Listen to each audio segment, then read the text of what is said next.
আমার ভাইয়াইন হল আমার বুজুর্গ হল যে সময় নামাজ সহি শুদ্ধ যাইব আল্লাহর বান্দা না ফরমানি কাজ করতে পারতো নাই এর কারণে যত সময় পর্যন্ত নামাজ পড়িয়াও যদি খারাপ কাজ করতে পারে নামাজ পড়িয়াও যদি আপনার খারাপ কামের মধ্যে লিপ্ত হইতে পারে তাহলে মনে করো আমার নামাজ হইছে না রে ভাই আমার নবীজি ফরমাইন সাল্লু কামা রাআইতুমুনি উসাল্লি যেভাবে আমি নামাজ পড়ি ওইভাবে নামাজি পড়িয়া যাও আমরা নামাজ পড়ি উড়াউড়ির নামাজি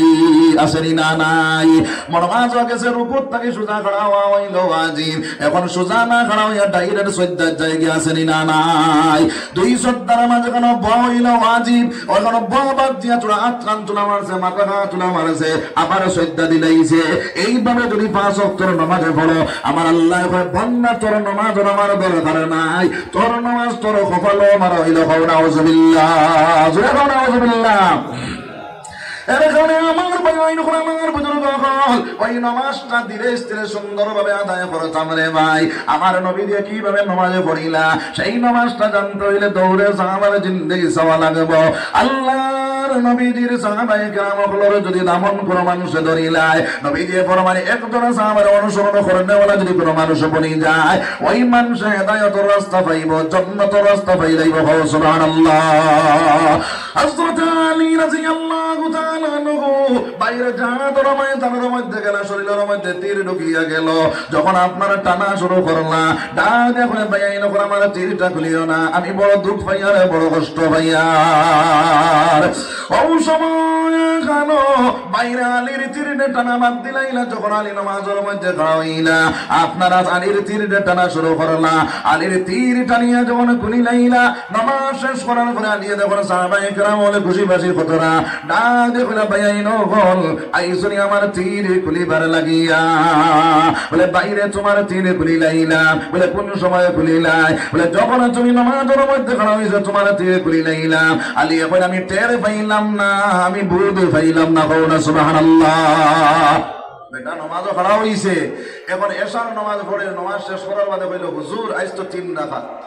সারা মানুষ কইলা না না 4 রাকাত হে কয় না 3 রাকাত মানুষ কইলা কিলা বুঝ পাইলে বলে আমার 4টা দোকান আছে 4 দোকানের হিসাব মিলে যায় 3 দোকানের মিলছে এক দোকানের মিলছে না এতে বুঝা যান ইমাম সাহেব 3 রাকাত পড়াইছেন কও না নাউজুবিল্লাহ এখন কও চাই নামাজও লাগিয়ে দোকানের হিসাব যদি মিলায় নামাজ হইবনি হ্যাঁ নামাজ হইতো না নামাজ হয় মন এক মন এক দিলে এক মনে নামাজে পড়িতাম রে ভাই যখন তুমি নামাজের মধ্যে খাড়া হইবা তুমি মনে বারান্দার মধ্যে আপনার গয়রুল্লাহরে রাখিয়া মসজিদের ভিতরে আপনি আমার ভাইয়াইন হল আমার বুজুর্গ হল যখন ঢুকবাই আল্লাহর ডাকনেওয়ালা বনিয়া আল্লাহর স্মরণ করেনেওয়ালা বনিয়া শুধুমাত্র আমার আল্লাহর সামনে আমি খাড়া হইয়া এই কথা মনে আনিয়া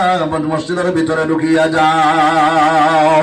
আমার নবী দিয়া ফরমাইন আনতা বুদাল্লাহ كأنك تراه فإن لم تكن تراه فإنه يراك যখন তুমি নামাজের মধ্যে খাড়া তুমি মনে করো আমি মওলারে দেখিয়া যদিও তুমি মওলারে দেখো না তাহলে তোমার মওলায় তোমারে দেখতে রাখো না সুবহানাল্লাহ আল্লাহ আমার দেখলা তো এই কথা মনে নিয়ে যদি আমি নামাজও খাড়া হই তাহলে আমার নামাজ সহি শুদ্ধ নামাজ হইব এক দিলে এক মনে নামাজ হইব আমরা এইভাবে নামাজ পড়ার চেষ্টা করবো সবাই ইনশাআল্লাহ আমার ভাইয়াইন আমার বুজুর্গ হল এইভাবে যদি নামাজ পড়াইয়া কবরস্থানের মধ্যে যাও তাহলে সেই কবরস্থানের মধ্যে যাওয়ার পরে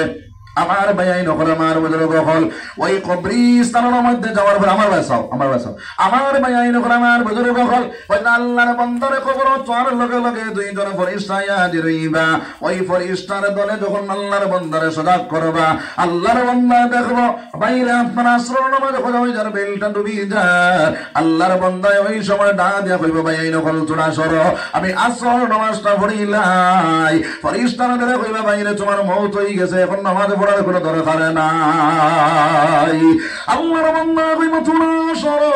আমি আসর নামাজটা পড়িলাই ওই সময় এখানে বাইরে ফেরেশতারা ধরে আল্লাহর ডাক দিয়া কইবা গো মাওলা তোমার বান্দা খালি কই আসর নামাজ পড়িতো আমার মাওলা কইবা ফেরেশতার দল তুমি দেন সাক্ষী দাও ও ফেরেশতার দল আমার বান্দার জান্নাতের বিছানা বিছাইয়া দাও জান্নাতের দরজা খুলিয়া দাও আমার বান্দার সওয়াল জবাব করা লাগতো না আমার বান্দা কিয়ামত পর্যন্ত ঘুমাইতে থাকো কওনা সুবহানাল্লাহ, জোরে কওনা সুবহানাল্লাহ। আমার ভাই আইন করে আমার বুজুর্গ হল, আর যদি দুনিয়ার জমিনের মধ্যে নামাজ না পড়িয়া যাও, সেই কবরস্থানের মধ্যে কিতা দেওয়া হইব? ওই যে একটা সাপ দেওয়া হইব, যে সাপের লম্বাই দেব 50,000 বছর রাস্তার সমান, যে সাপের দাঁত থাকবো লোহার দাঁত, যে সাপের চোখ থাকবো আগুনের লাগান লাল। আল্লাহর বান্দারে চোখ মারবো, জানা লইব 70 গজ মাটির নিচে না পৌঁছাইব, আবার কুদিয়ে বাইরে করব। আল্লাহর বান্দায় কইব, রে সাপ আমারে কোন কারণে আযাবে দেরায়? ওই সবে উঠিয়া জবাব দিব, আল্লাহর বান্দা দুনিয়ার জমিনের মধ্যে তুমি আল্লাহর নাফরমানি কাজ করার কারণে, নামাজ না পড়ার কারণে আমারে আল্লাহ বানাইছে, তোমারে ওইভাবে শাস্তি দিয়া দিয়া দিয়া কিয়ামত পর্যন্ত শাস্তি দিতে তোমরা কও নাউজুবিল্লাহ, জুড়ে কও নাউজুবিল্লাহ। তাহলে 5 ওয়াক্তের নামাজই বনিয়া খবর যাইব সবাই ইনশাআল্লাহ। আমার নবী যে ফরমান as-সালাতু মিফতাহুল জান্নাহ, নামাজ হইল বেহেশতের চাবি। চাবি যদি থাকে তাহলে জান্নাত আমানি সোজা হইব না কঠিন হইব? সোজা হইব। আল্লাহর নবী যে যখন ওয়াজ করলা as-সালাতু মিফতাহুল জান্নাহ, নামাজ হইল বেহেশতের চাবি, সাহাবায়ে কেরাম বলে খাইবার পাইলানা, সাহাবায়ে কেরাম বলে ফিন্দিবার পাইলানা, কিন্তু নামাজ জীবনে ছাড়িলা না। কওনা সুবহানাল্লাহ। এই আমরা রাড়ি বেটির ফুয়ার 4-5টা কাপড় আছে না নাই? হ্যাঁ, পেট পড়া খানি খায়, ফিট পড়া কাপড় লাগায়, এরপরে নামাজ ছাড়ে আছে না নাই? আমার ভাই আইন করে আমার বুঝুন নকল